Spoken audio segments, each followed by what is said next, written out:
Hey, beloveds. It is Dr. Tad with your dailyish freebie. It is October. It is Breast Cancer Awareness Month. I am a metastatic breast cancer survivor hitting 8 years in November, and I'm so grateful. Centering joy, good energy, focusing on my healing and my health. And it's also Domestic Violence Awareness Month, and this is part 4 of my personal story, snippets of my personal story. Parts 1, 2, and 3 are on my TikTok page and my Instagram page and my Dr. Tad Enterprises business page on Facebook. I do this not for self-aggrandizement or for a gold star for being so brave, but to share my story, to humanize the experience firsthand of domestic violence, and hopefully it will shed some light on this silent epidemic. So here we are, part 4. I believe we left off, I was in Atlanta, and my ex-husband was released from jail in Texas, transferred from Texas to Atlanta because he said his wife was in Atlanta, which was me. I didn't divorce him yet. And then when he was released to a halfway house right across the street from my campus. So, order of protection, got that. Told you I was in the process of going to a domestic violence support group every week for a year. And then things got a little too volatile.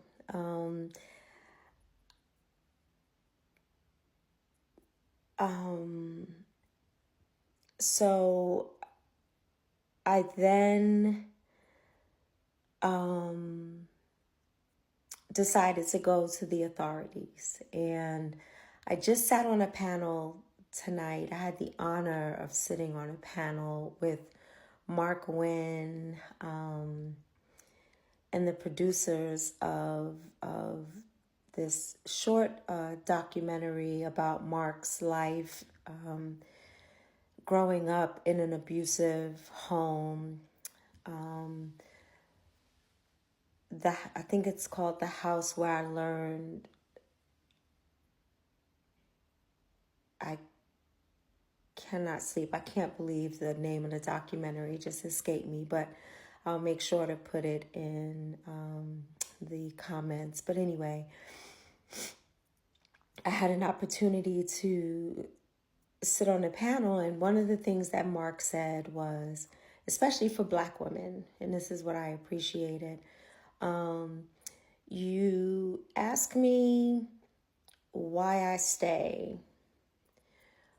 So you either want me to leave and go to the authorities that I can't trust, that continue to dehumanize me. You know, there's racism, there's misogyny, and there's all these other things going on. So where do you want me to go to get help?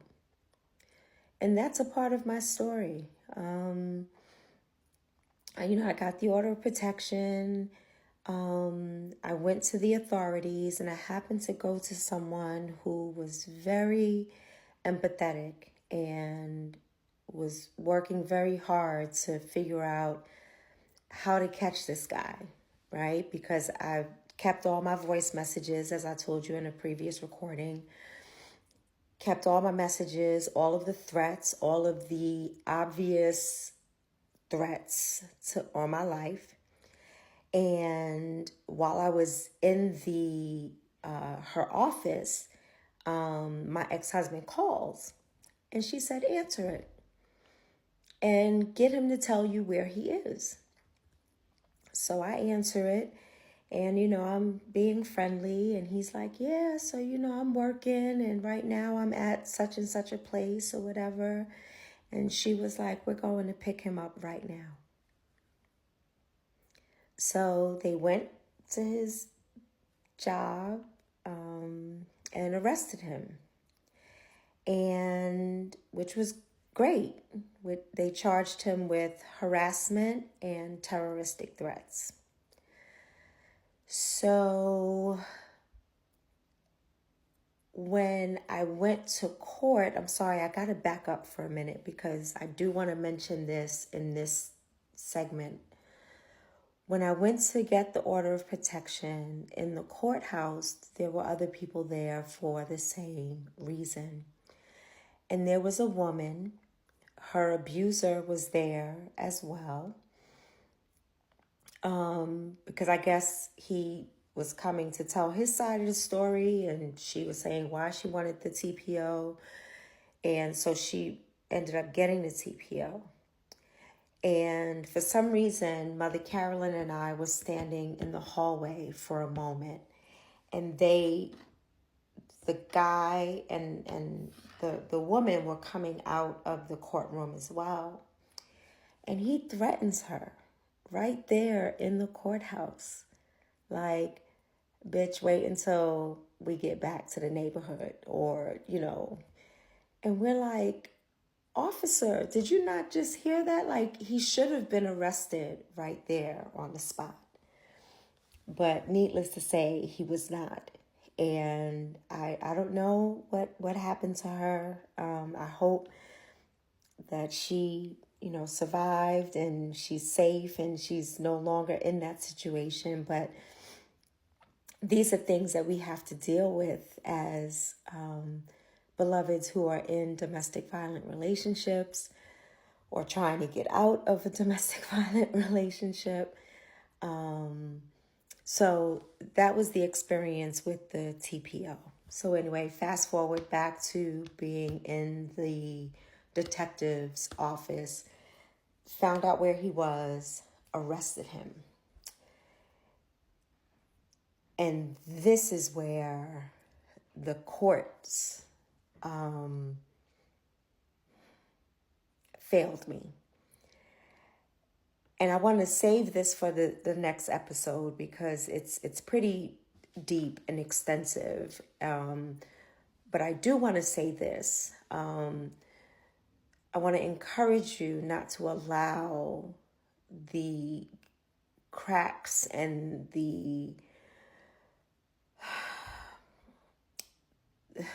problems with the system stop you from seeking safety, because there are groups, there are people out there that will support you on this journey, including some law enforcement or lawyers or advocates and activists that will support you when the courts and when law enforcement and court clerks and they turn against you right in the moment while I'm in the courtroom. So for part 5, I'll talk about my courtroom experience. Yeah. So I hope that sharing my story will shed light and offer a modicum of compassion for beloveds who are experiencing these ills, because not only is the person who is abused impacted, children are impacted, families, work, co-workers, parishioners. It's so many people are impacted, and I'm sharing this story to share the depth of it. It's Dr. Tad, Daily Ashribi, Domestic Violence. I'll see you tomorrow for part 5. Later.